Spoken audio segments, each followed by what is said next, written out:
Assalamualaikum warahmatullahi wabarakatuh. Honorable guests, distinguished speakers, all respected participants, a very good morning to you all. So my name is Agus Harif Hidayat, and yeah, it is my honor to become a chair for today FKP event.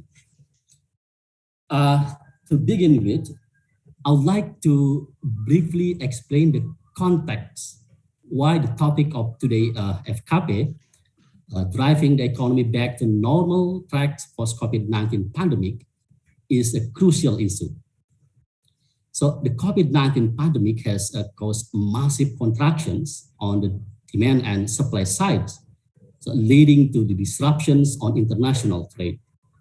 So in the early pandemic in 2020, for example, the WTO mentioned that the international merchandise trade declined at about double digits, 18.5%.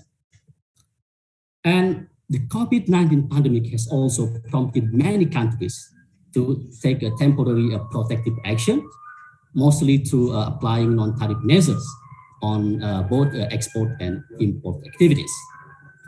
And these painful conditions has pushed millions of people to fall into the poverty threshold, not only in Indonesia, in Thailand, and also around the world. So we have a high expectation that in the post-COVID-19 pandemic, the domestic economy and international trade will be back to normal and even better. Therefore, to optimize the benefits from the recovery process, we need proper interconnected policies to support the recovery process. And sure, we will hear the strategy to building that better in the context of international trade and fiscal policies from our invited speakers. So ladies and gentlemen, we are delighted to have two distinguished speakers. One from Indonesia, Dr Iwan Hermawan. Halo Pak Iwan, apa kabar? Baik Pak. Okay, thank you. And then another one from our lovely neighbor country, Thailand, Dr Phanida Roidoung. Hello, how are you, Phanida? Hello all. I would like to say in Thai, สวัสดีค่ะ It's Thailand. สวัสดีค่ะ Thank you. Yes, everything is fine. So I'm really appreciate and really glad to attend this forum and conference. Excellent. Before starting discussions, we would like to invite our chairmen of research organizations of governance, economic, and social welfare to deliver a welcoming speech. I would like to invite Dr. Agus Hermawan, and stage is yours. Okay. Thank you very much, Dr. Agus Harif Hidayat, the moderator. First of all, I would like to welcome you all, the participants. A very good morning to you all, the participant of today's FKP discussion series. First thing that I would like to say, thank you very much for Research Center for Industry, Trade and Services for hosting this FKP discussion series on this April 2022, which is supposed to be undertaken actually by Economic Research Center, Indonesia Research of Indonesia Institute of Science, LIPI. And as you know that following the establishment of BRIN, the National Research and Innovation Agency, the Economic Research Center has been merged into one of our center, which is within the research organization for governance, economic, and community welfare. So I think the today discussion is hosted actually by our one of research center. And secondly, I would also thanks to moderator Dr. Agus and to presenter Dr. Phanida from our neighboring country, from Thailand, and Dr. Iwan Hermawan, the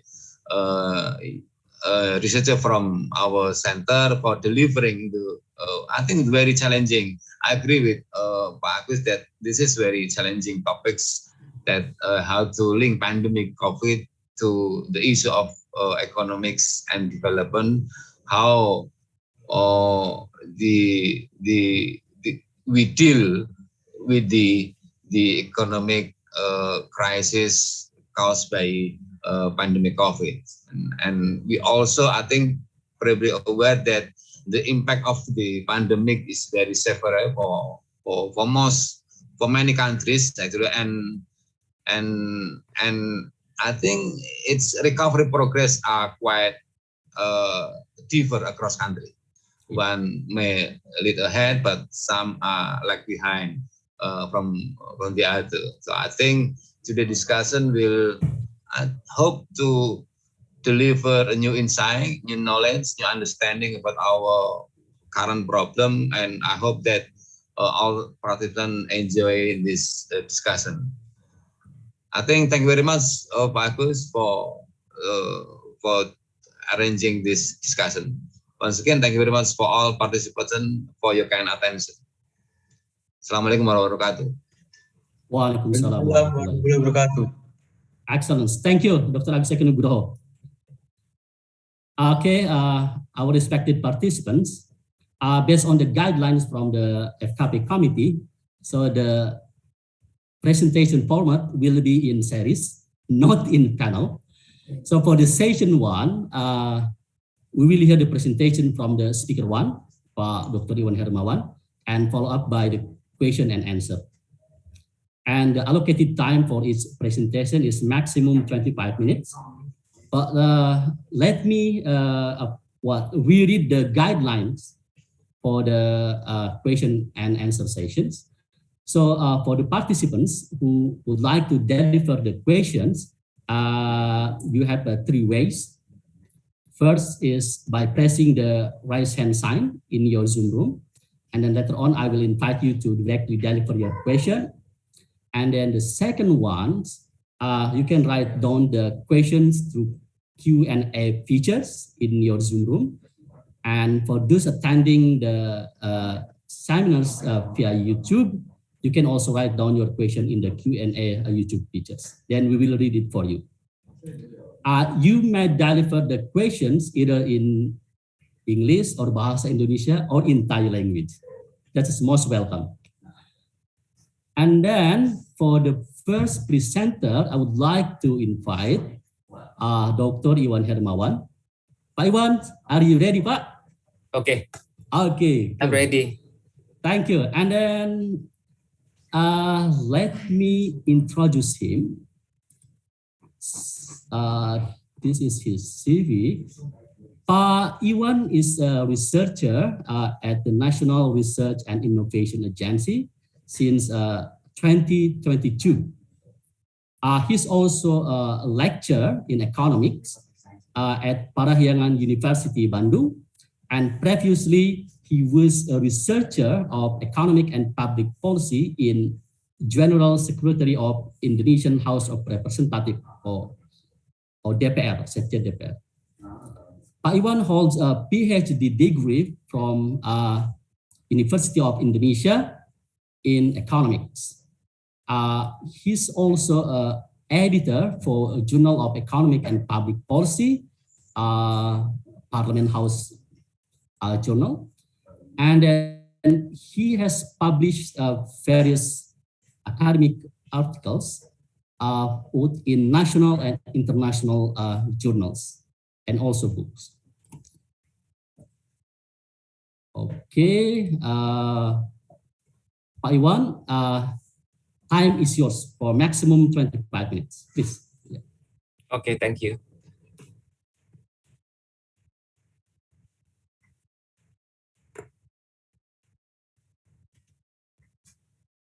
Sorry, can you see my presentation?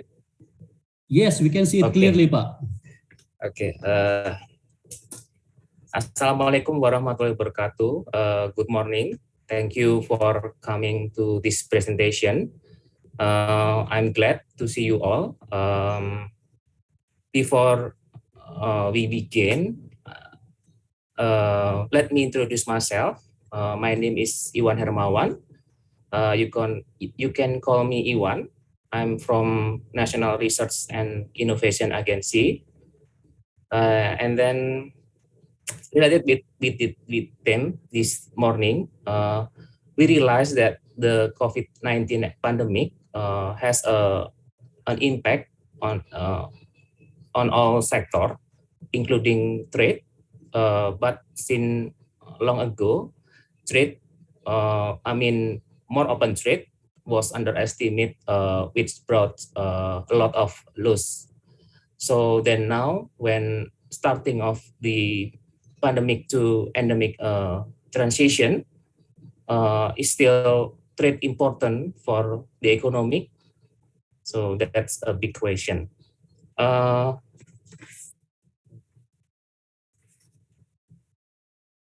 We will begin with what the table content today. The first introduction, and then the second trade and competitiveness, and the third the role of trade, and the fourth is review. And sorry, in the first part one introduction, why it is wrong to think that COVID-19 pandemic it will become endemic. COVID-19 has not yet entered into a seasonal pattern, so is still capable to causing significant pandemic. Almost more than 500,000 million people have been infected with this virus, and more than 450,000 million more recovered, and 6,000 more than 6,000 million died. The USA and India are the country with the most citizens infected with this virus. And then many countries in Europe, like United Kingdom, Netherlands, and Germany, and etc., have relaxed social restriction and start living a normal life with this virus. And several countries in Asia region also consider the same things, namely Malaysia, Thailand, Vietnam, and Singapore. Although not endemic, this transition is good condition for international trade. In the next slide, this is give us the explanation about the world trade data from 1970 until 2020 and connected with economic growth. The blue line is GDP, and then the red bar is export, the pink bar is import. As we can see that the trade move according to the pace of GDP, respectively 8% and 7% annual growth. And then trade, export and import, also has a very high correlation to GDP, respectively 0.99 and 0.99. And then the COVID-19 pandemic has shrunk the size of trade by 10% and GDP by 3%. And the picture below show how all the country are experiences contraction, trade and GDP. Many country, the worst impact of the COVID-19 pandemic experiences by especially low middle income countries, both trade and GDP. And the next slide. we can see the trade openness and economic growth. The relationship between trade openness and economic growth is shifting. Before the COVID-19 pandemic, the two, I mean the trade openness and economic growth have a positive impact, have positive relationship, sorry, but it was different during the COVID-19 pandemic. And then so many countries tend to retreat to autarky to prioritize their domestic condition. We can see from the NTMs are increasing from WTO notes. And then next slide, we'll see from Indonesia perspective is the pattern that occur in the world trade also experienced by Indonesia, and apparently not. The contribution of trade has increased in the structure of Indonesian economic over the past decade. Even Indonesia's balance of trade in 2021 was the highest in the past decade. And then in the next slide, we see what sector has the biggest contribution and the improvement in the balance of trade in 2019 until 2021 was contributed by non-oil and gas commodities, and the second is because of a sharper decline in import than export. The decline in import was due to the suspension of infrastructure project during the early days of the COVID-19 pandemic, which required heavy equipment and construction material such as iron, steel, base of metal, and etc. They are decreased by 17 until 50%, and also textile and garment import fell sharply by 17 until 87%. And then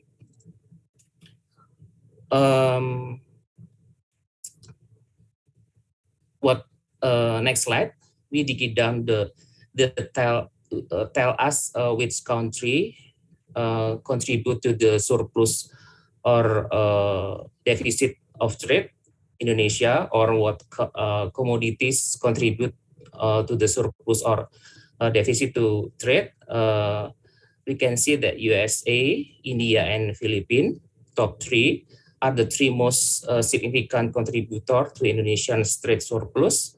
Meanwhile, the country that made Indonesia's trade deficit came from China, Australia, and Singapore. The three primary commodities, it's as 15, 27, and 71, contribute to Indonesia trade surplus. Then three commodities, namely it's as 84, 85, and 39 are contributor to Indonesia's trade deficit.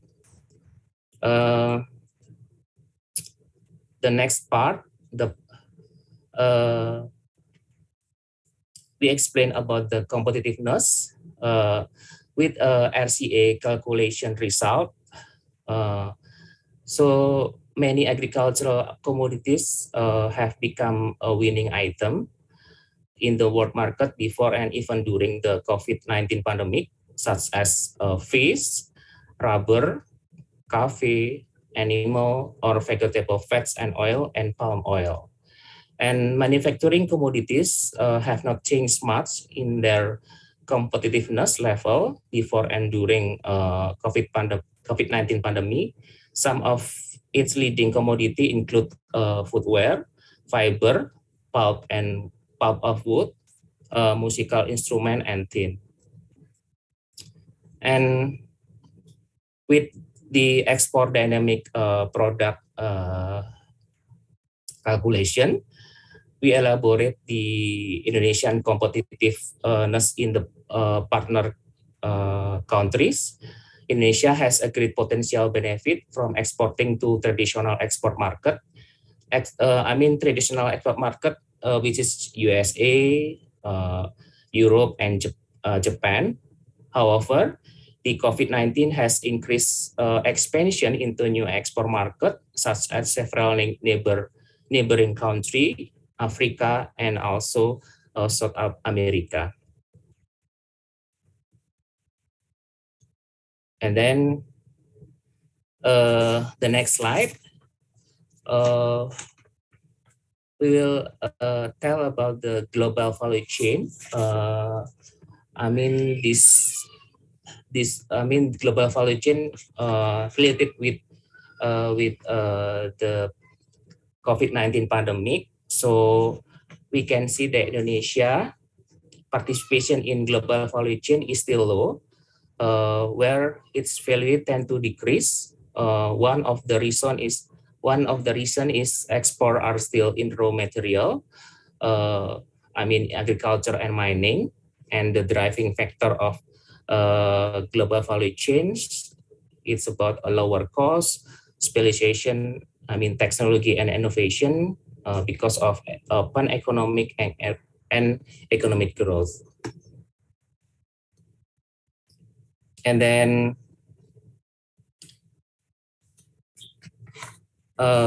based on the competitiveness and global value chain, how to boost the competitiveness and global value chain participation, there are some essential notes.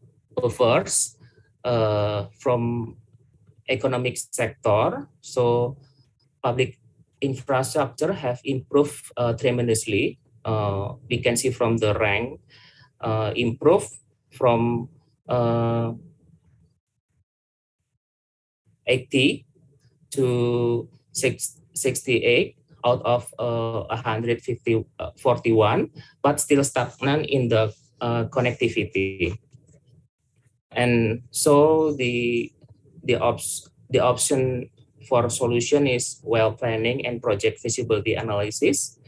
And the second is the focus will be on industry that have forward and backward linkages, such as agriculture, electronic, and others. So Indonesia should make a sector priority.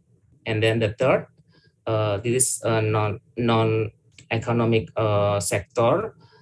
Easy doing business is still stagnant also, 73, and out of 198, and the rank value is lower than Vietnam and Singapore. So the option, the solution, the term training, give a training and socialization. And the fourth, MSME, micro, small, medium enterprise product are still difficult to meet the standard of trading partner market. So the solution option, give a regulation and law enforcement. And then the fifth, the mean of year schooling also is low. So bantuan sosial, BOS, social funding assistant, teacher capacity building, and improvement infrastructure of school should be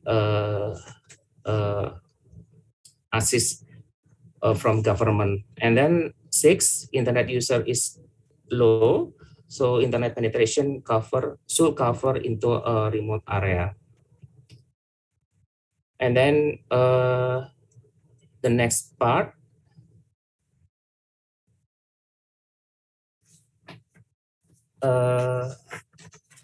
we run some model with data from 1970 until 2020.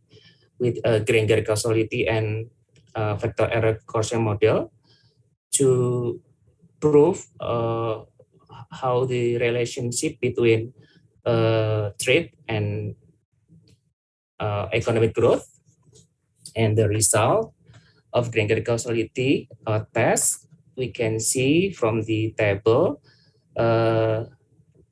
Trade, the relationship between trade and economic growth is not reversible.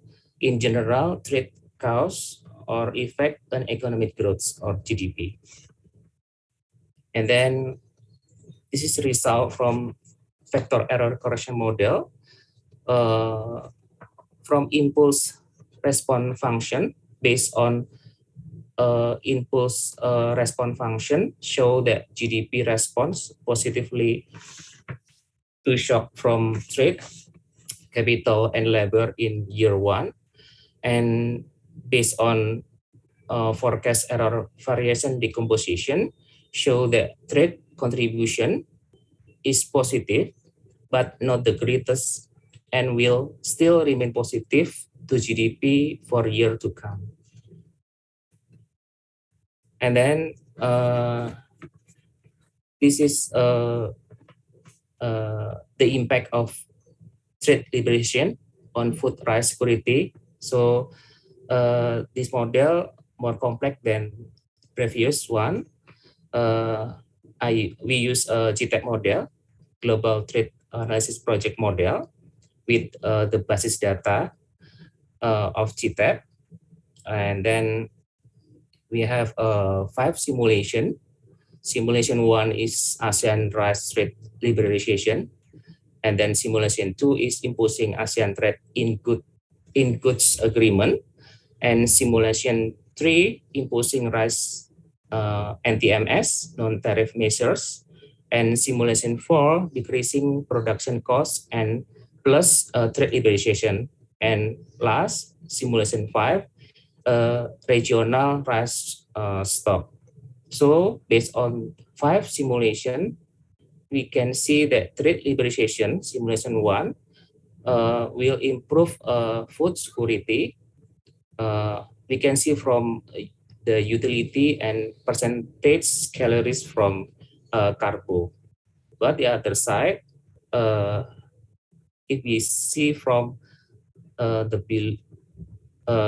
below table, the GDP still positive, but too small. So trade liberalization is not one size fit all approach to reach food rice security. It will need some combination of policies to enhance the maximum results. This note came from simulation 4. So when trade liberalization or trade mean more open trade combined with let's say a decreasing production cost, so it will give the result better. Pak Iwan, just remind you, you have 5 minutes left. Okay. And then this is the strengths, the role of trade in the coming year. This is based on the empiric test. So first, trade surplus or recovery will be sustainable if it emphasizes ensuring fair and affordable access, in particular medical goods, including vaccines, as well as measures to facilitate trade, intellectual property, and transparency through trade cooperation or agreement. And second, abundant natural resources are a source of trade strengths, but we must beware of the cost of natural resource by innovating and increasing productivity in the various other sectors. And the third, trade policies should be based on data and research, not certain political perception on or preferences, such as decision import or not. And then the fourth, you use ICT to support increased trade competitiveness and participation of global value chains. And fifth, prepare for green trade through pro-environment products by facilitating climate-friendly global supply chains and accelerating decarbonization. So from 1 until 5, these strengths will affect on supply and demand. But if we can see, so the impact, more the impact not always in demand, but in supply. Supply talk about the long-term perspective. And the last one, the first about the summary, Indonesian trade plays an essential role in improving the economic structure. The export performance of several non-oil and gas commodities show a significant rebound after the pandemic, resulting in a trade balance surplus until 2021. However, this is necessary to be wary of because the trend of import is also increasing. And the second, the competitiveness of several primary commodities has shown an increase, especially agricultural commodities compared to manufacturing commodities. The export destination market is also wide open, not only in traditional market. And the third, trade, especially trade liberalization, is not a single solution for improving economic condition. A combination of policies or program related to increasing national production capacity and international cooperation is needed. And the last, the strengthening the role of trade on economic growth during the pandemic, including the endemic, still leave homework, one of which is relying on the trade with digital technology and the momentum of environmental perspective. Thank you. I think that's all my presentation. Excellent, Pak Iwan. Use your time efficiently. And yeah, thank you for your presentations. I think you have enlightened us with interesting angle of Indonesia's international trade during the COVID-19 pandemic and its future directions. Some important points from Dr. Hermawan's presentations that are worthwhile to elaborate in the discussions are first, the opposite relationship between trade openness and economic growth in the period before and during the COVID-19 pandemic, and then change in the trade competitiveness level, change in the global value chain participants, and also the ability of SMEs to meet the standards of the trading market partners. Another one is very interesting, the contributions of primary products to the surplus of trade balance, and the contributions of high-tech and innovative products to deficits of trade balance. Okay, let me check the questions from the participants. Okay, while we are waiting for the question from the participants, I would like to invite Dr. Zamroni Salim, Chairman of Research Centers of Macroeconomic, to provide the comments to Dr. Hermawan's presentations. Pak Zamroni, are you with us? Pak Agus, thank you very much. Yeah, okay, please. Yeah, please. Time is yours. Okay, thank you very much, Pak Agus, and also thank you very much for Pak Iwan for your nice presentations. I just give a short comment to you. It's a nice presentation when it's talking about the unleashing the power of trade to support the economic growth of Indonesia. You also mentioned about the discussion of the competitiveness of a certain industry. talking specifically on food security. And I believe, we believe that trade competitiveness seems to be a general concept, but we also understood that basically from the perspective of the power of trade to accelerate economic growth, we believe that trade competitiveness becomes so crucial for us to wake up from the trap of economic contraction. So this is a good point from Pak Iwan, highlighted the importance of trade competitiveness.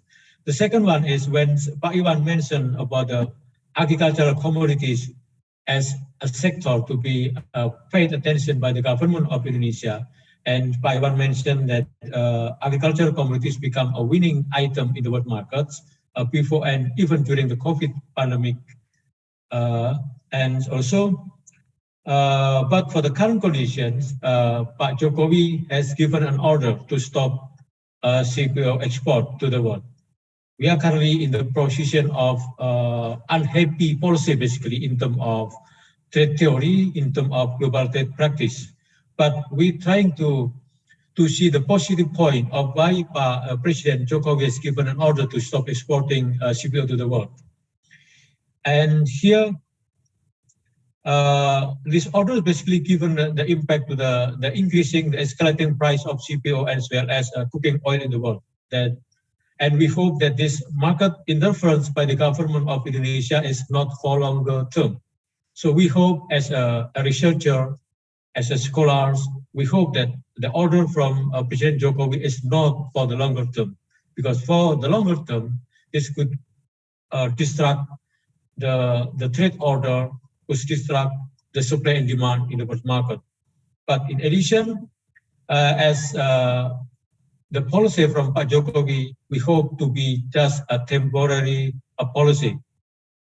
So it's kind of temporary CPO intervention that will give up a pressure and also direction for the industry, the CPO business player to increase the productivity.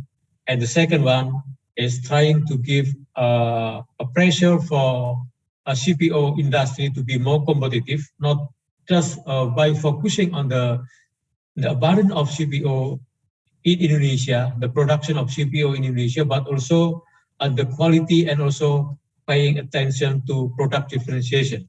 So we exporting not just a CPO, but also we are exporting product differentiation of CPO. And the last one is about the comment to Pak Iwan presentation is when Pak Iwan mentioning about the food security issues. This is a strategic policy that a government of Indonesia should pay attention to food product, to trade on food product as are also crucial to minimize the negative impact of COVID-19 economic contraction, at least in terms of trade deficit here. We can get support from a good policy by the government of Indonesia to pay attention on food security, because we believe that this policy could spur or induce the sustainability of post-pandemic economic growth for Indonesia. That's all, Pak Agus. Thank you very much. Excellent comment, Dr. Zamroni. Pak Iwan, if you would like to respond to Pak Zamroni's comments, yeah, please go ahead. Yeah, thank you very much, Pak Roni, for your comment. I think your comment is 100% correct, and it will complete my, I don't know, short research, or maybe the further research to complete the big research. Thank you, Pak Roni. All done? Okay, we are still waiting for the questions from the participants. I'd like to check from YouTube. No questions. Someone sent me a message, Pak Iwan. He would like to see your slide in the trade balance, surplus, and deficit part, Pak.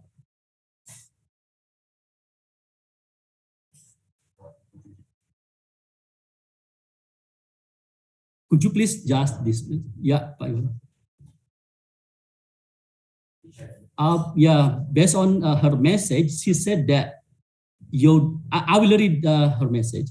So your data shows that the three main commodities that make Indonesia surplus in trade balance are from primary products such as animal and vegetable fats and natural pearls, etc.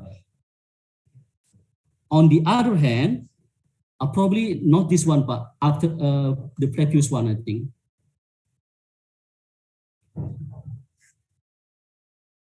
The part that you saw us about the three main commodities. This one, yeah.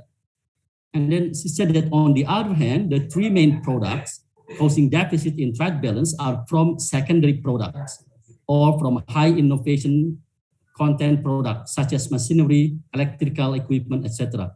So her questions are why this phenomenon happens for a long time. And then the second one, what kind of government policy to develop a more innovative based industry? That's her question part. Do you want to respond her question directly or just wait for another?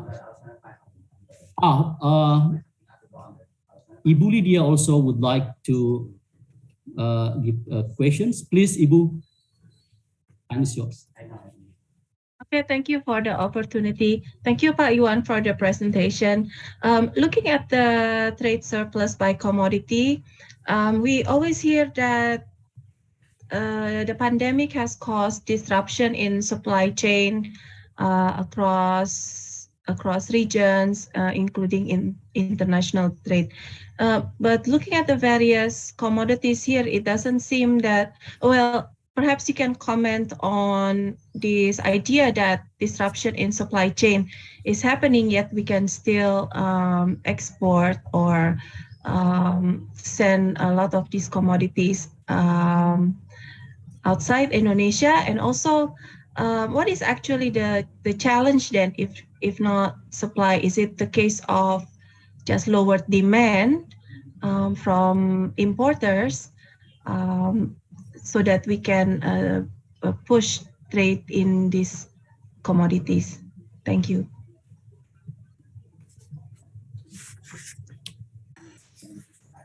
Yes, please, Pak Iwan, your time to respond. Yeah. From the first question, from what's her name? I don't. Linda. With Bu Linda, why the Indonesian trade surplus and deficit means surplus maybe so many top three means the agriculture or mining, but the deficit, trade deficit, there are so many, machinery or stuff with high technology. I think this is because so many downstream industry has not developed yet.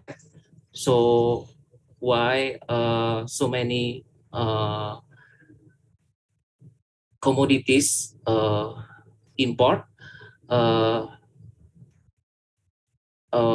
in the form of high technology?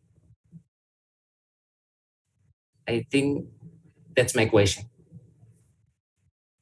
Do you have any suggestions for the governments to improve such condition, Pak? Of course, government should develop a downstream industry related with that commodity, but that is challenging also because government has a limited budget, and so government should cooperate with private sector to develop a downstream industry.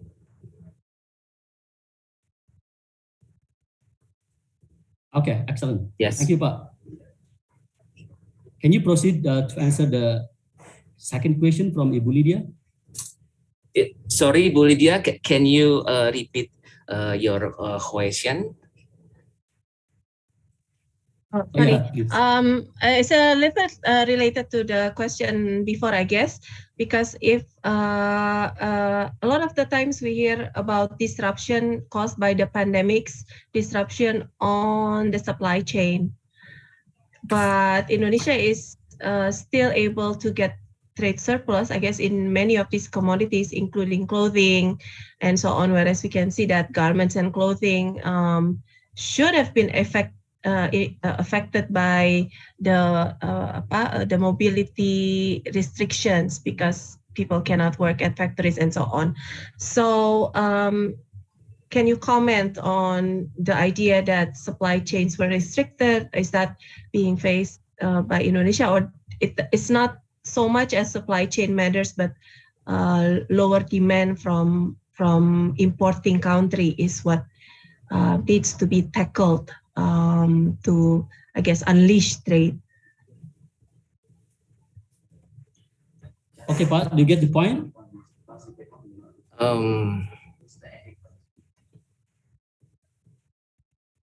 Sorry, maybe Pak Agus, can you help me to explain more that question? Okay, Ibu Lydia said that many supply chains are disrupted during the pandemic. So first, please respond. What are the impacts on the international trade? And then later on, Ibu Lydia, is that the question?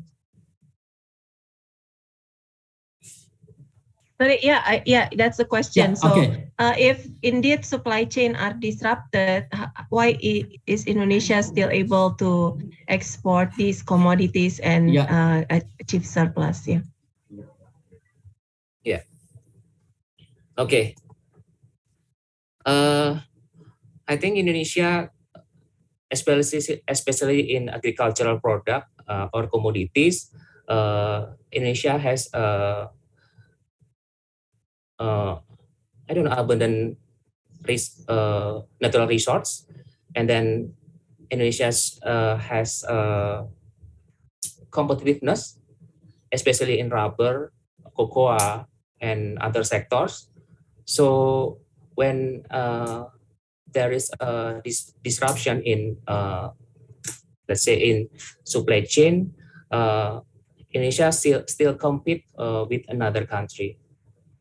Or maybe if another country can fulfill the supply, Indonesia can enter that market.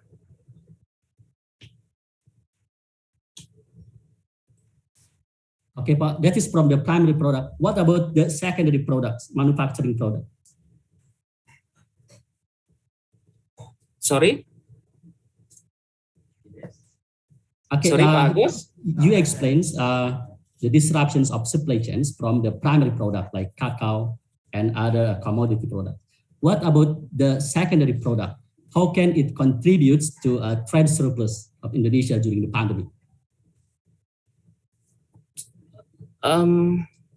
If we see from the data, manufacturing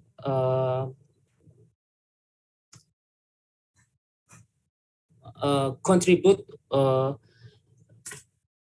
more in deficit, trade deficit. Okay. So I think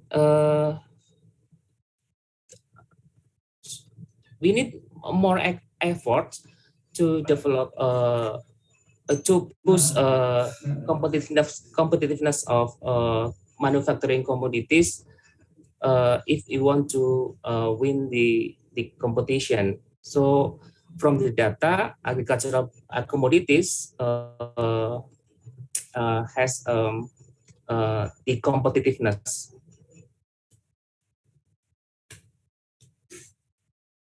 Okay, Pak, thank you.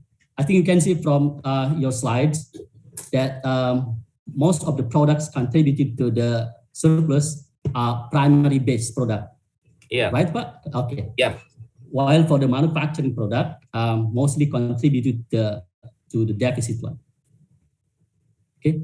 Yeah. Ibu Lydia, do you want to follow up? Probably you can also use Indonesian language to No, I give think the it's clear, message. Pak It's Agus. clear. I think for me Okay. it's clear. Thank you. Excellent. Thank you.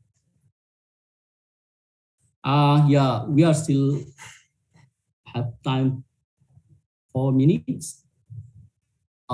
Hello, all respected participants. Do you have questions? Question from Pak Gali. Pak Gali. Pak Gali. Yes, please, Pak Gali. Okay, thank you for the opportunity to ask a question. I'm Gali from FKP. I just want to ask, I'm not sure if this is still related to the topic, but I'm just curious. Do you have any comments on how the current war in Ukraine will affect the trade condition in Indonesia? Because in the conclusion, I see that you mentioned that international cooperation is important to support the trade liberalization. So I don't know if that has any relevance to the problem that we are facing in Indonesia or not. Maybe if you can have something to say about that. Thank you. Thank you, Pak Gali. Pak Iwan, please. You have 2 minutes to respond. It is about the current situation in Ukraine. No, the effect of the Ukraine and Russian wars on Indonesian trade. Related with WTO? No? Yeah. Yeah, sure, Pak. Okay. Pak Kalim, thank you for your question. I think we have to see the data, I mean the bilateral trade between Indonesia and Ukraine and Indonesia and Russia. So we can see how the share the trade between Indonesia and Ukraine or Russia. So when they get a conflict, if we, I don't know the data, how big the trade or the share, but maybe some of product like wet or maybe and gas maybe have I don't know, got impact on Indonesia. So I think I should see the data first, then I can give your comment, because I don't know the share of the trade between Indonesia and the Ukraine or Russia. But some of the product or commodity from Russia, like wet, I think Indonesia import wet from Russia quite a lot. So when Russia have conflict with Ukraine,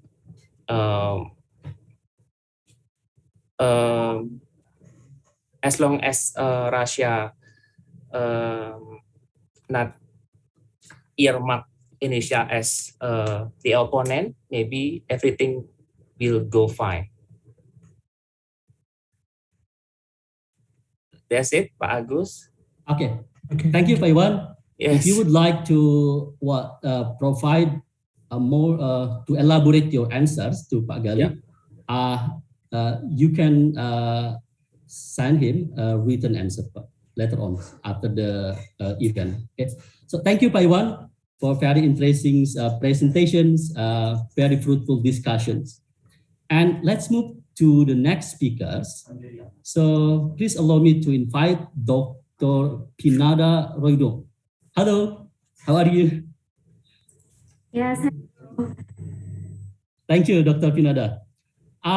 She will talk about the post-COVID-19 challenge, the crucial role of Thailand fiscal policy for economic and social restoration. And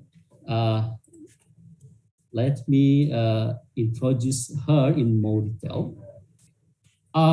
Currently, she's a director of Public Debt Policy Research Division, Policy and Planning Bureau, Ministry of Finance, Thailand.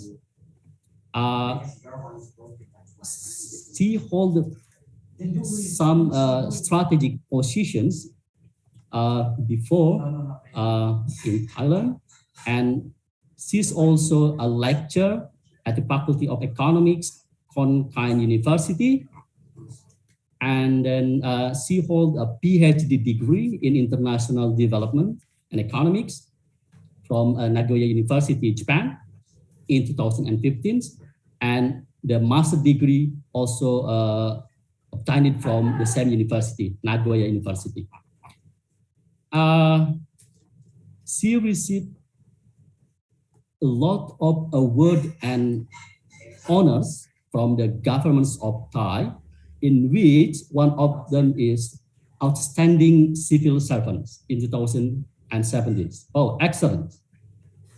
And then she published various articles, academic articles, both in Thailand journals and international journals. Excellent curriculum. So Dr. Phanida, time is yours for next 25 minutes. Yes, thank you very much for perfect introductions of myself. As August says, that today I will share the experience and the details of the fiscal policy during the COVID pandemic. It's the reason that I would like to share this topic because currently in the COVID situations, others engine, I mean like private consumptions and investment is suddenly stopped. Therefore, the government is the important sector, is the only one sector to motivate the economic activities and recover our economy. So let me share the screen.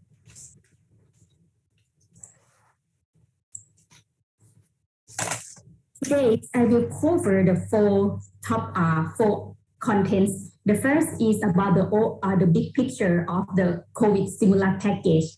The second one is I would like to show the crucial benefit from the fiscal measure. As I mentioned, fiscal measure is the only one policy or measure can contribute under the epidemic. And the third one is I would like to focus or highlight the tourism sector because tourism sector contribute a lot of economic growth to our GDP, around 20 to 22%. So it's the reason why I would like to emphasize the tourism sector. And the last one is the challenge of the government in the tourism sector. So all of you already know that the COVID pandemic is rapidly affect and like a spread throughout the world. Many governments try all over the world try to limit the spread of the virus by using the social distancing or lockdown. Therefore, many business and economic activities suddenly stop. Foreign and domestic consumption, investment, and also the net import and export stop. Therefore, IMF or International Monetary Fund and Bank of Thailand, they forecast that in 2020, Thai GDP will shrink or contract around -8%. That is a huge amount of the Thai economy. So the government is the only one potential players to drive the economy during the epidemics. So the government put a big effort to remedy people and the economy by launching the COVID relief and stimulus package since 2020. So let's see the detail of the stimulus package during the COVID. since the COVID hit Thailand in early 2020, the government used all stimulus package, and all stimulus package needs to be approved by the cabinet. The source of funding came from on budget and off budget, which we call the emergency decree or emergency loan decree and the quasi policy. The huge amount of money is off budget, if you see in this slide. So let's see the first emergency loan decree, which the amount of 1 trillion baht. So this slide, I would like to show you that for the first hit of the COVID, the government decided to enact the 1.9 trillion baht in early April 2020. The objective is to solve the problems, remedy, and restore the economic and social. So the main part is the emergency loan decree, authorizing Ministry of Finance to borrow 1 trillion baht to implement the stimulus measures, which focus on first, public health. Second is farmer, entrepreneur, compensation and remedy. It's a big amount, around 600 billion baht. And the last one will be used for social and economic stimulation, around 400 billion baht. For others, like for 0.9 trillion baht, it will use to help and support SME loan and for money market stabilizations. As of March 2022, the cabinet approved around 900 billion Thai baht and around 1,100 projects under the first loan decrees. So let's see on the right-hand side, the first one, what's money going? The first is for the medical and public health support. It will be used for the medical equipment, vaccine procurement, compensation for the health village, and some kind of public health related fee. The second part is the big portion of the spending is to assist, remedy, and compensate. Why this part is so big? Because when the government announced to shut down countries or business or things suddenly stop, so people don't have money to consume for their daily life. Therefore, the government gives a cash subsidy to all of them because of the government policy that to shut down the country in that time.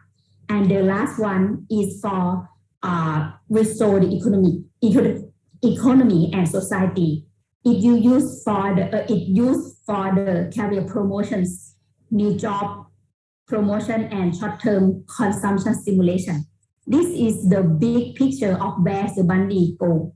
So I would like, however, the government faced the difficulty because of the new wave of the COVID crisis in the beginning of 2021. The COVID crisis still prolonged and the number of infected people and death rate rapidly increased. Therefore, the government would like to keep the existing measures work continuously and smooth. Therefore, the government decided to enact additional 500 billion baht COVID emergency decrees. The government expects that if additional spending works well, it will contribute to Thai GDP growth around 1.5 to 2%. That is a good point of launch additional decree. So as I mentioned, it will use for the same objective, is to make the previous measures continue smoothly. So it will spend for medical purpose to help people and for the economic and social recovery. As of the end of March, almost of the first decree already disbursed, and the second decree is continue disbursed, and it expected to disburse all loan amount by the end of this fiscal year. It means in September of this year. This is the progress of the ₱1 trillion emergency decree. So, such a huge money, the government spent a lot to during the epidemic. Let's see the empirical benefit from the fiscal policy spending. First, it helped to reduce the GDP contractions and also stimulate the economy. Let's see if you see the red dot in the picture, in the slide. In 2020, IMF, Bank of Thailand, and also the Fiscal Policy Office forecast that our GDP will be contract like nearly 8% because of the COVID. When the government spend money under the fiscal policy, the first benefit is reduce the contractions for 2%. This is a good sign or some signal of the efficiency of the fiscal spending. Moreover, for 2021, the continuous operations of the policy, it contributes to GDP growth. Therefore, at the end of 2021, Thai GDP growth was at 1.6%. And we forecast that by the end of this fiscal year, it will be growth around 3 to 4%. This is the good signal of the policy the fiscal policy implementations. The second crucial benefit is the healthcare support. A big amount of money used for health. First, we use for vaccine procurement.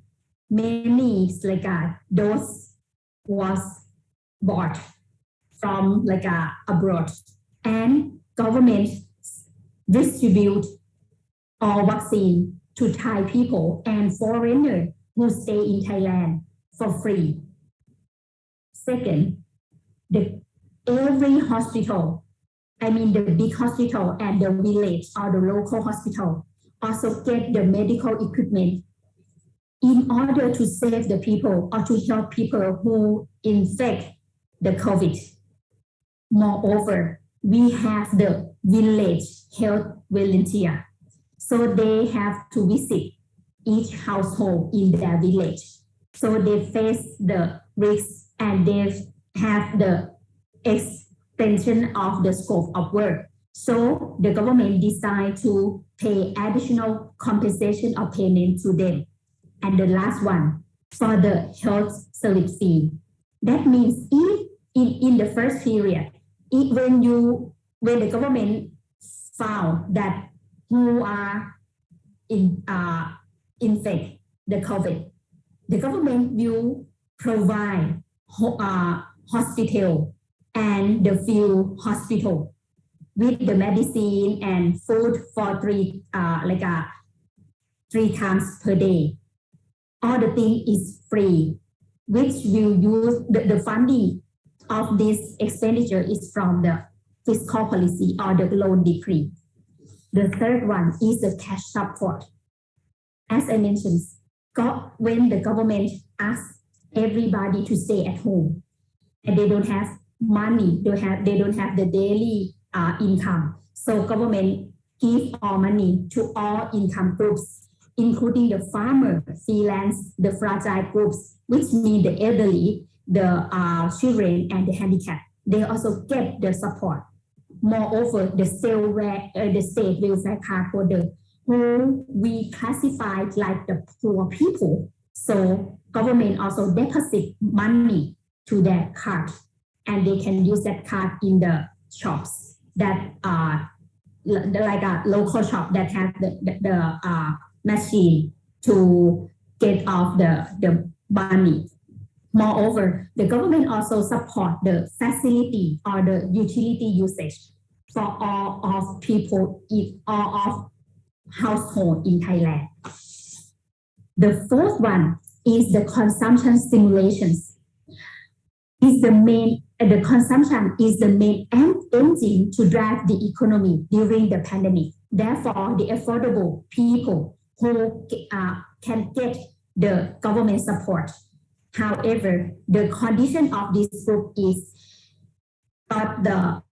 only got the partial subsidy, not 100% like the previous one from the government, such as the co-pay. It means government pay 50% of the cost and you pay 50%. We call co-pay campaign.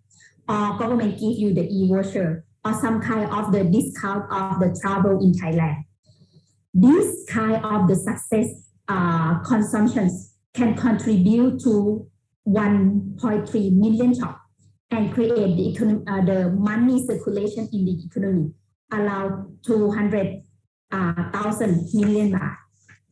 And the last crucial benefit that I would like to show that it created jobs or can maintain the jobs. The loan decree can generate around 190,000 jobs positions. The benefit groups is not only the people who are in the big city, but also the people who went back to stay in their hometown or in the local area. They create a job in that area. Moreover, the farmer and worker can have a chance to upskill, reskill, and training to be a smart farmer. This is the outstanding of the fiscal policy or fiscal measure that we can see that like the empirical benefit of fiscal policy spending. So, as I mentioned, we would like to focus on how Thailand can recover rapidly. We need to focus on the tourism sector. I would like to show this graph. It presents that tourism sector is one of the main contributors to gross domestic product, around 22% to GDP. So when the COVID hit Thailand in in early 2020, the government announced the international tourist travel restrictions, and the Thailand tourism industry is heavily affected by the dramatic reduction in the number of the inbound and outbound international tourists and domestic.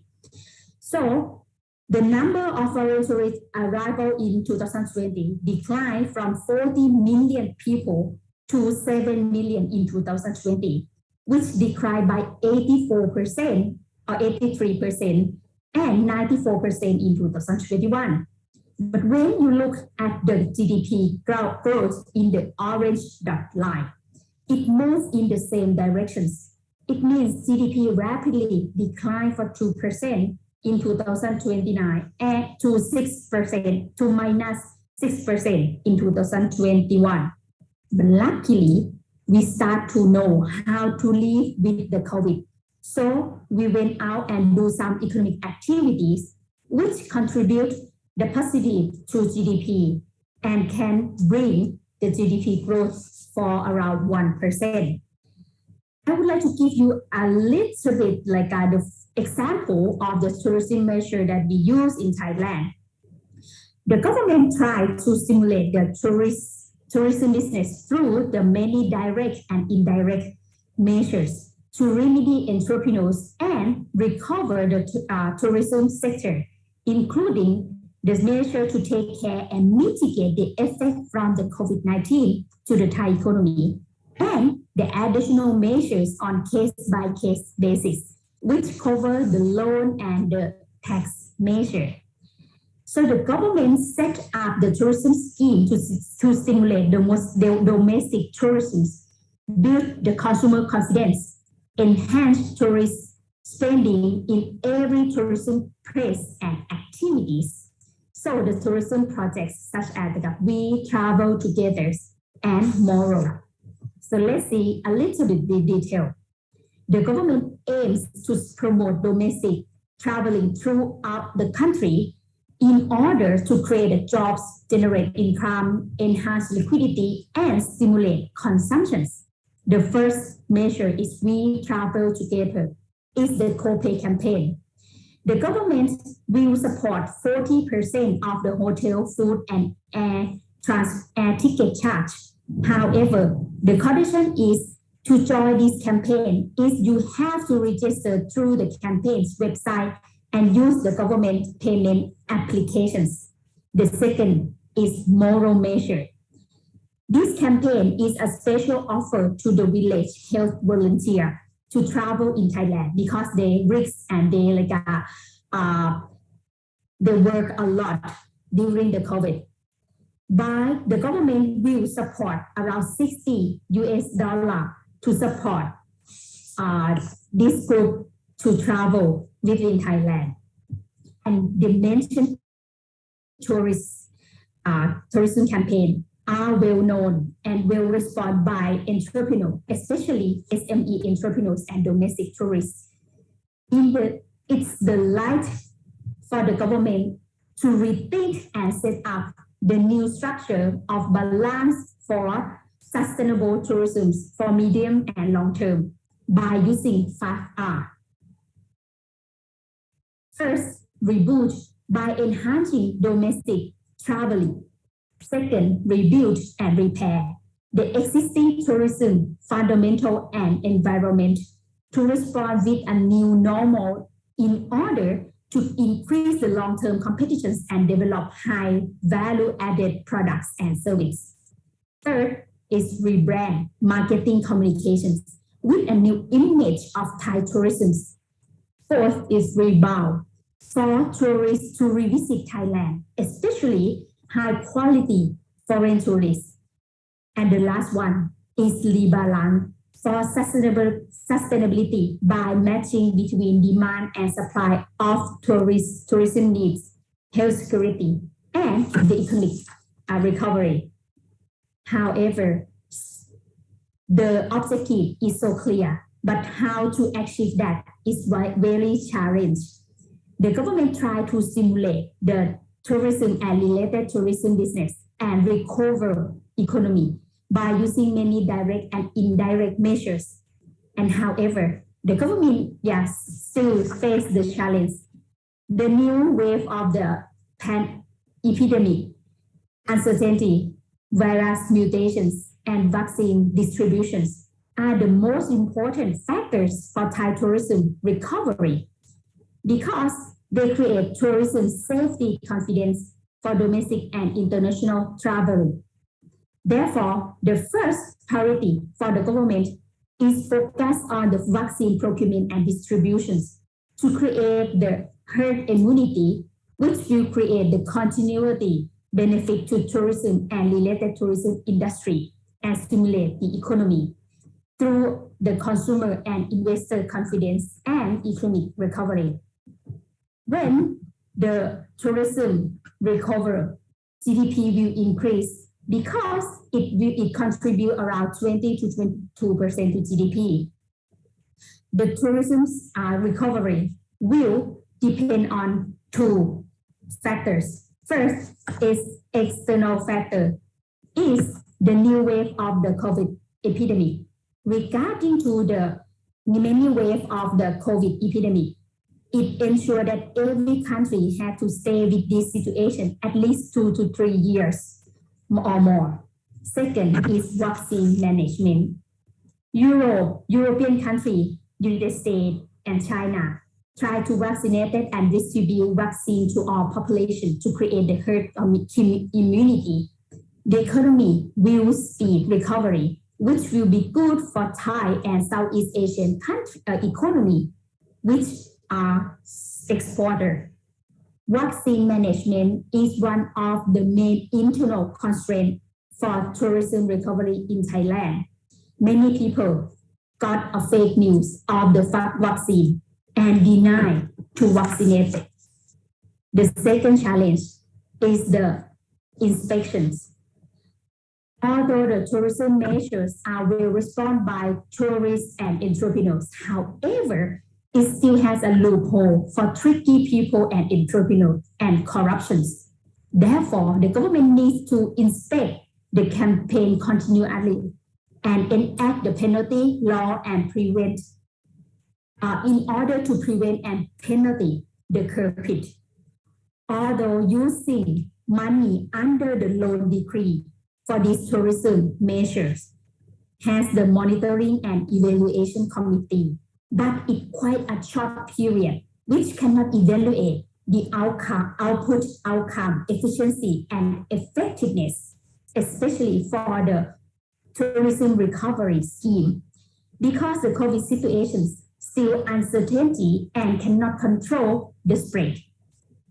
However, the government still need to present their operation transparency of the money usage and prudential and precise evaluation publicity. The last one, the last challenge that I would like to highlight is due to the COVID epidemic, the government needs enormous money to remedy people and recover the economy for our 1.5 trillion baht. It directly affects to debt to GDP ratio. When the crisis happened, debt increased, GDP decreased. So debt to GDP will increase. Debt to GDP of Thailand continuing increase from 41% before COVID to around 58% in 2021 or last year.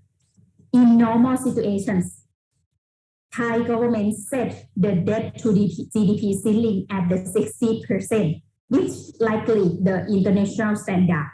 However, when the COVID situation still prolonged and the government still need additional money to help people and stimulate the economic growth.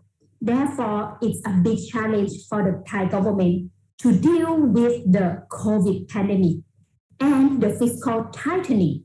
So the government may need to closely monitor of debt affordability, review the current debt ceiling by considering first is the urgent reasons and medium and long-term fiscal sustainability, increasing public-private partnership or private sector participations, and coordinate with the related agency closely.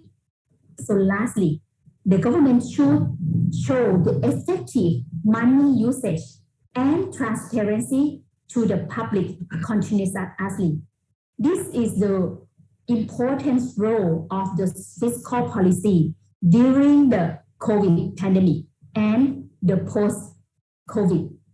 So I think all of the information that I share today will give you some idea of how Thai government try to help Thai people, how to create the sustainability development, sustainable development, and how to live with the COVID.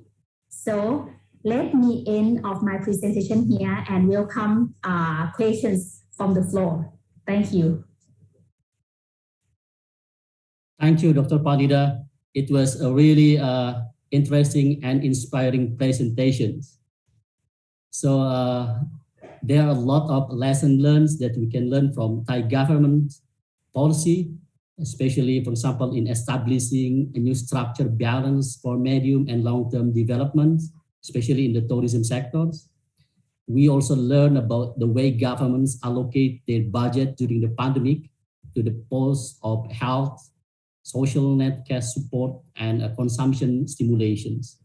And also the way Thai governments take actions in addressing those three main challenges. That's really interesting. While we are waiting the question from the participants, I would like to invite Dr. Zamroni Salim to give a brief comments on the Dr. Phanida presentations. Later on, after Dr. Zamroni, I also would like to invite Pak Gali and then Ibu Lydia afterwards. Dr. Zamroni, time is yours, please. Okay, thank you very much, Pak Agus. Thank you very much for Ms. Phanida for your presentation talking about the Thailand fiscal policy for economic and social restoration. This is a nice perspective and also a good experience for us to share together under ASEAN countries.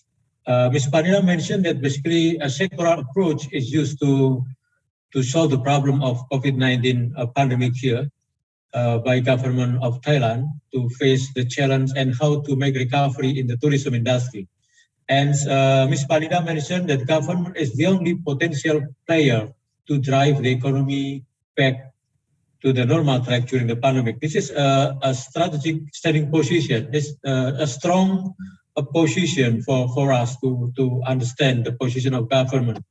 Why the government under the condition of COVID-19 pandemic, we believe that under emergency, government has to take leads when the private sector are unable to fight the economic contraction by themselves. So the pressure of government in terms of fiscal policy that Ms. Phanida already highlighted lots here, budget allocation to some sector is very important, very crucial to make the government-led economic machine work to help the country get out from this COVID-19 economic recession. And Ms. Phanida mentioned that Thailand case was around 6.2% contraction, and for Indonesian case was around 2.7%. That we have been inside for more than 2 years. It's quite a bad experience for us, for Indonesia, for Thailand, and the rest of the world. And Thailand experience, where the tourism sector is a dominant, this reminds us about the province in Bali, where Pak Agus and me and other team also doing research in Bali, where the economic contraction in Bali was one of the severe contraction in Indonesia, minus 9.33% for the whole Bali economy. And when we talk specifically on Bali tourism sector, the tourism sector slumped down by 26%. This is a huge number, huge economic contraction for Bali province.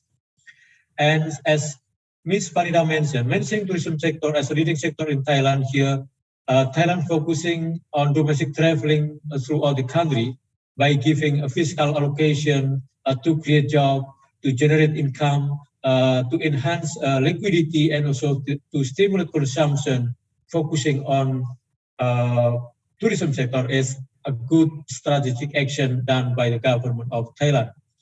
What you have discussed here, you have shared with us is a good lesson learned.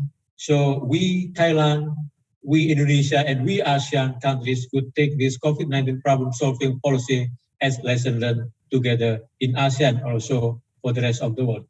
And thank you very much, Ms. Phanida, for sharing knowledge and sharing experience and the way how to cover the problem of COVID-19, how Thailand tried to overcome the economic impact of COVID-19 to Thailand economy is also similar to Indonesian case and rest of the world. And here, tourism sector is the important sector that we need to pay attention, including in Indonesia.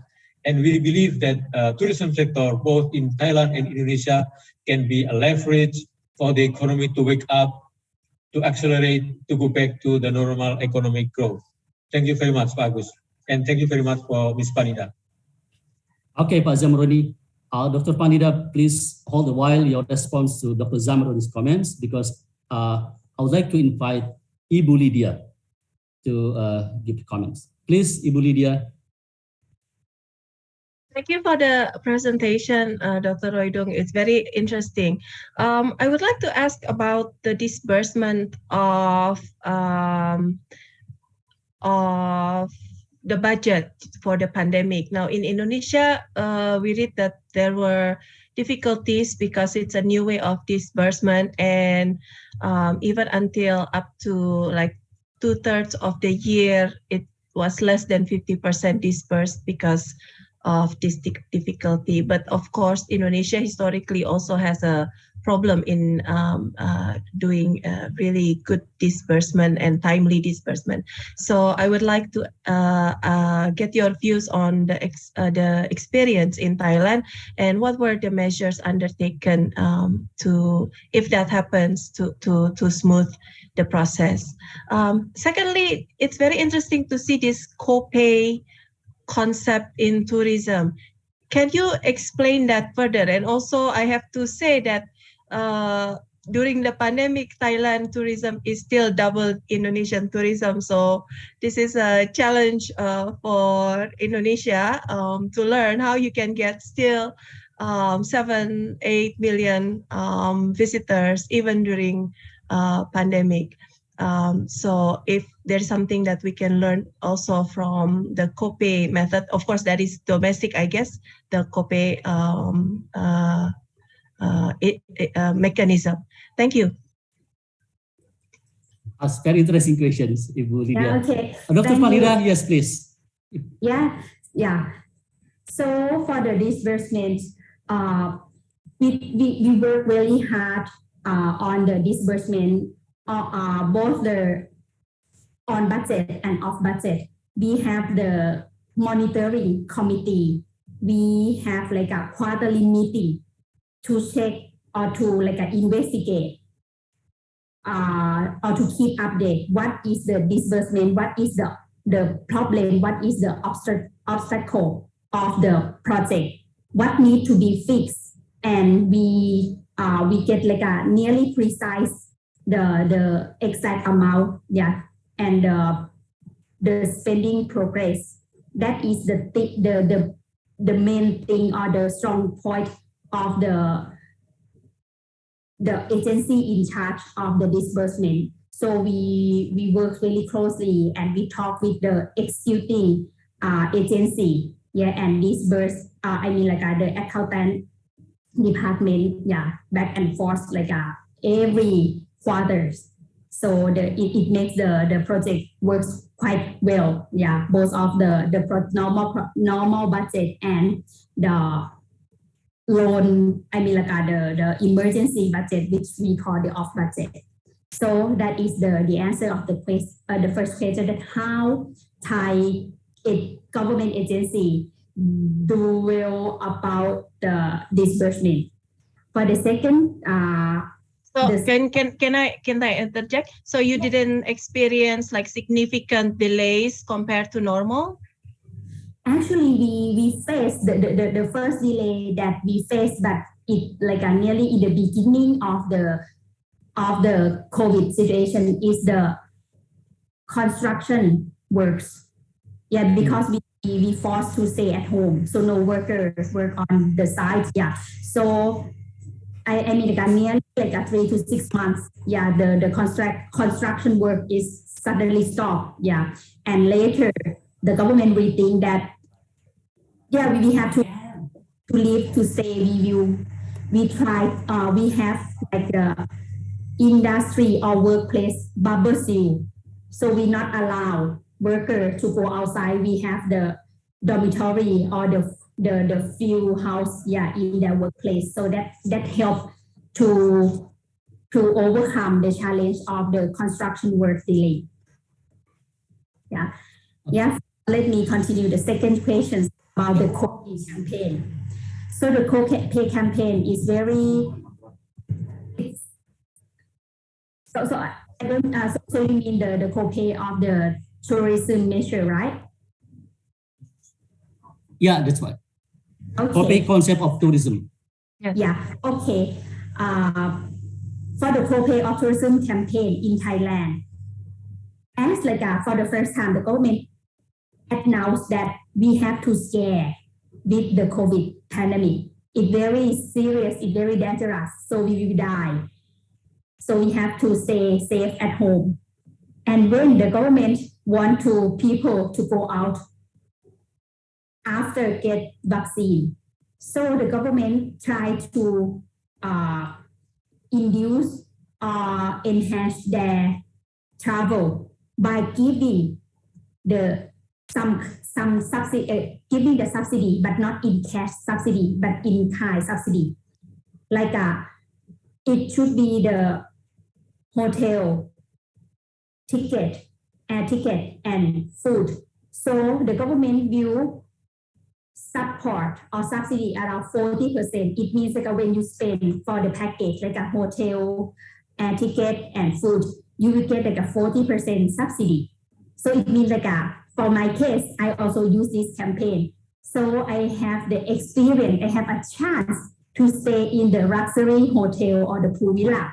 Because if it not join this campaign, I cannot afford the price of the hotel. Yes, so it's the new experience when people never face the beautiful or the nice place or the very exclusive place.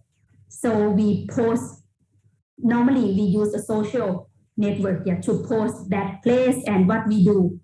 So it's some kind like the induced demand of traveling. So this is why the co-pay campaign is in Thailand. Who receive the co-pay? Is it the vendors or is it the consumer? How do you get reimbursed? Like for consumer, I apply before I apply the right to use the campaign, and then I check in or I book a ticket. So I have to book ticket through the government application and campaign. So it will automatic register and it automatic link each other. So I just pay.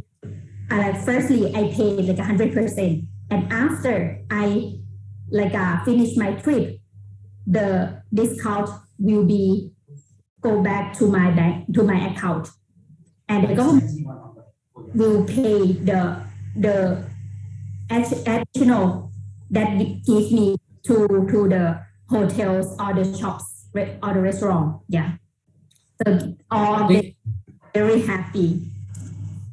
Thank you. The quick last questions is about the how Thai government still keep the foreign tourists during the COVID pandemic. The answer is for the first stage, as Thailand is one of the tourist destination of the European people, elderly people want to stay in Thailand because of cheap price of food, of hotel, and have the good hospital. So they stay for 6 months. So they can stay in they have to be a state quarantine for 14 days is the requirement of the government. But they are happy they can stay in the luxury place that join the government as the hospital or can be the normal hotel. So this is the reason why international tourists can visit Thailand during the COVID. Okay, excellent. Thank you. Dr. Phanida, does the co-pay scheme also apply to the international tourists visiting Thailand? Sorry, it's only for Thai people. That's okay. But indirect benefit to the international tourists is the price of the products is cheap. Actually, it's lower price than the normal situation. So it quite the government want to stimulate the traveling. So it's some kind of indirect benefit for the foreign. Okay, thank you. Pak Zamroni, it is unfortunate if you visit Thailand, you have to pay in full. No discount. Okay, no problem. Basically, we would like to go to Thailand for a short visit or even having research collaboration, Pak Agus. Oh, excellent. Let's go together, Pak, and then meet Dr. Phanida. Okay, let me check another question from the participants from YouTube. Not questions. Okay, I'd like to elaborate the questions from Ibu Lydia about the disbursements mechanism.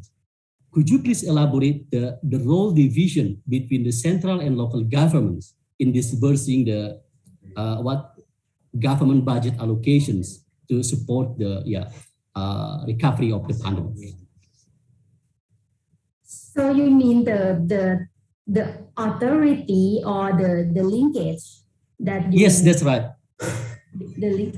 Actually, the government, I mean the central government, they will have the annual budget allocations, and they will, after the cabinet approve or the parliament approve the budget, annual budget, so they will allocate that amount of budget to the not allocate the money, but allocate the number of the money, to each local level. So if that local level know the exact number of the budget that they get, they will do some projects or hire some people for works. And after that, when they sign the contract or they do some work, so they have to key in Thailand. We have the GF, is some kind of government finance system, that the GF MIS something, I don't know in the detail. It's the disbursement program or the database of Thailand, which are located under the Ministry of Finance. So the budget bureau allocate money and the ministry and to the local government. And when the local government do some job, they just submit some kind of receipt or the invoice, to Ministry of Finance, and we will check and approve and transfer money, to the local office. So the leading sector is a Ministry of Finance, isn't it? Yes. Okay. In Thailand, the budget bureau is under the Prime Minister, and is under. And it's separate. Budget bureau, not under the Ministry of Finance. Okay, thank you. Okay, I would like to invite Pak Iwan. Do you have comments or questions in relation to the Dr. Phanida presentation?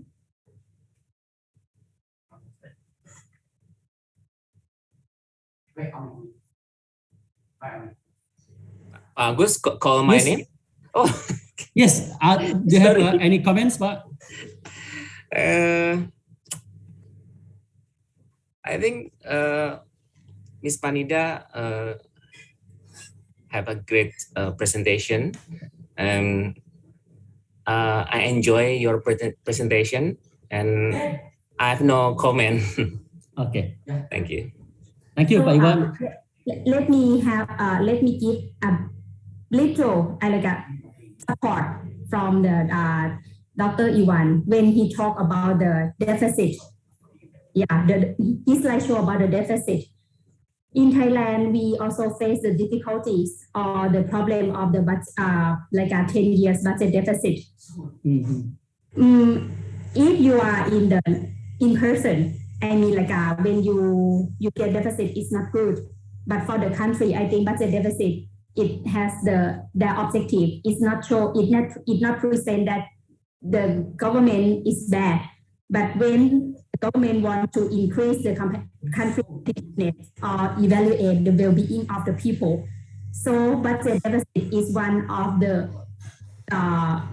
key factors to help country to move from the middle income to high income. So in my opinion, I think a budget deficit is not bad if you use in the right way.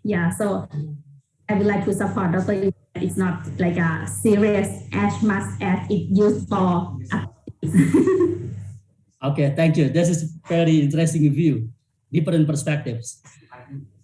So in regard to your last comments about Dr. Iwan presentations, is there any specific government assistance or policies during the COVID to promote the export for a specific product or specific commodities? Actually, we don't have the extremely easy to support for the exporter, but we work through the Ministry of Foreign Affairs, the embassy, all over the world, to introduce like to attend expo in Dubai. Yeah,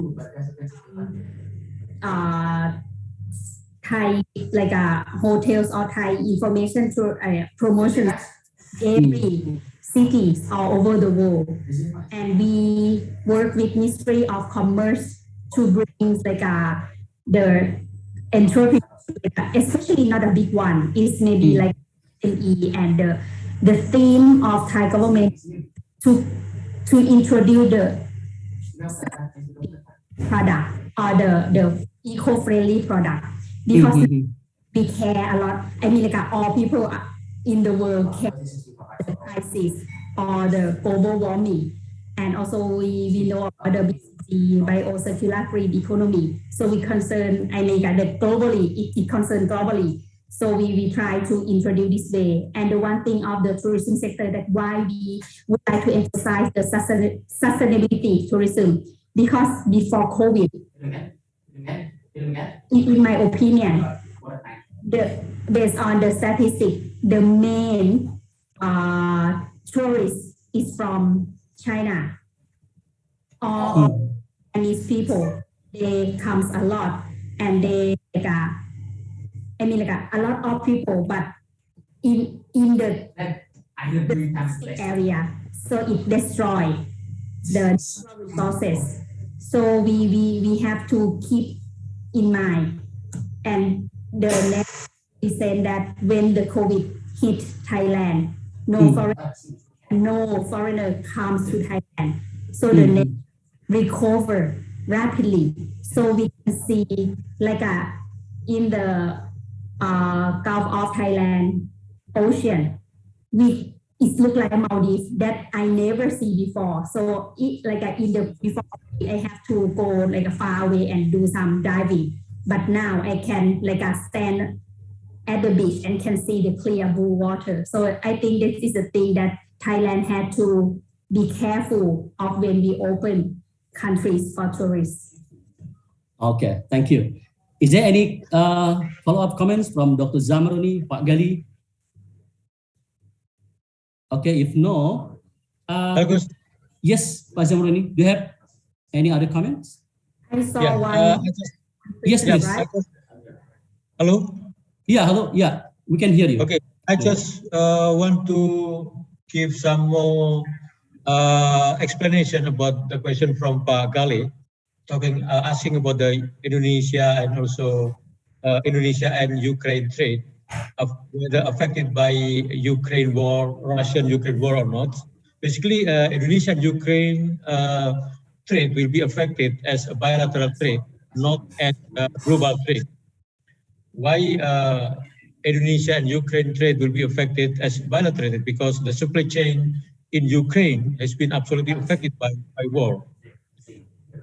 Okay, and then when we talk about the Indonesian trade in general, will be less affected because Indonesia is an active trading countries in the world, not only having trade with Ukraine and with Europe, Eastern European countries, but also with the rest of the world. But I would like to highlight one important thing, especially we are Indonesia right now having serious discussion, serious negotiation with Russia and its neighboring countries under Eurasian Economic Union or EREU, that both Indonesia and EU have been active in negotiation to conclude an agreement. I mean, Indonesia EREU agreement. So we believe that basically the agreement will be predicted to be late for signing the agreement. That's all. Thank you very much, Pak Agus. Thank you, Pak Zamaroni. We have a question from Ibu Nani Astuti. I think this question is addressed to Dr. Phanida. Her question is how your policy of government challenge of tourism industry recovery. Okay, please, Dr. Phanida, like to answer directly. Yeah, thanks for the questions. So the challenge policy for the tourism recovery, as I mentioned in the slide 24, is the challenge that we never do it before the COVID. It's composed of 5 R's, like reboot, rebuild and repair, rebrand, rebound, and rebalance. This is all the thing that is really challenging, but we try our best to give a new normal and new picture of the Thai tourism industry.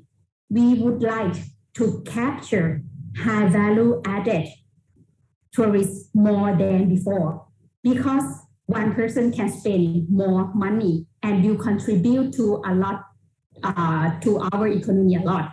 But if in the previous time, a lot of backpackers comes to Thailand. Yeah, we be glad to get many tourists, but we have to take cost and risks of if we not have the directions or the strong measures to control the tourists and the environment and all facility utilities that we will provide for sustainable. Yeah. Thank you. We still have 3 minutes. I have a question, Dr. Phanida. Your view on the trade balance deficit is quite progressive, right? You said that trade balance deficit is okay. But at the same time, in your presentation, you mentioned that the debt to GDP ratio of Thailand is about 60%, right? So how can you manage such kinds of burden? And then the view of okay to deficit debt, because we know that the debt service ratio is also the indicators of the sustainable debt management. Thank you. Yeah. So you ask a good questions that you are like the economist. You are economists, you are professions, professionals. Yes. Yeah. We face we see the increasing in debt to GDP. Yeah. Many people concerned about how can we manage. So in Thailand, by my office, Public Debt Management Office, we have the medium term fiscal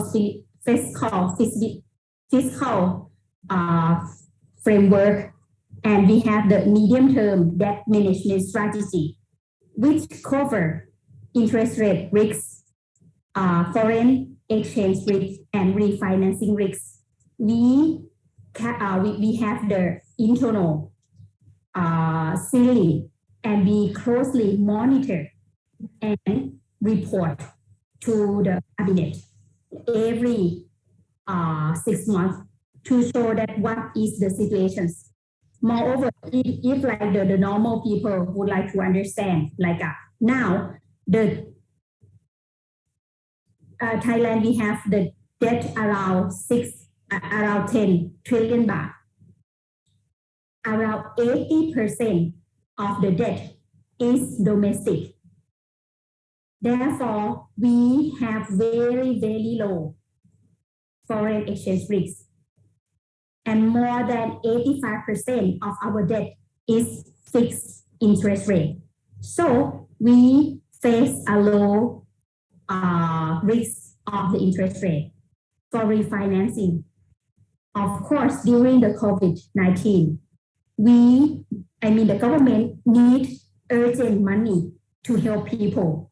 We use the short-term instrument such as a term loan, PN, T-bill, which can be disbursed as soon as possible or as quick as possible. So it will make our refinancing risk within 1 to 3 years a little bit higher than before. But we closely monitor when we borrow a short term and it's already disbursed. We try to bring that amount and change to bond. So this is the way how can we manage the debt. Moreover, the debt when people publicly talk about debt to GDP, they think that ceiling is the limit. But after COVID, many countries not care about the ceiling. They know how to help their country and their people. So they just ignore the ceiling. They know that what they have to do now, but they have to make sure that what in their house have to be managed. Not only think about the debt to GDP, we have to think about the debt affordability. So now Thailand, the debt affordability ratio is quite high. So we have a huge of the foreign exchange foreign reserve. Yeah, so for the credit rating agency like a Fitch, Moody, and S&P, also like affirm our credits and outlook. Even other countries, they downgrade the rating and outlook. So this is a strong point of the our fiscal management under the COVID crisis. Yeah, excellent. Thank you. Okay, ladies and gentlemen, Bapak Ibu semua, I'm not going to make any conclusions from these very fruitful discussions.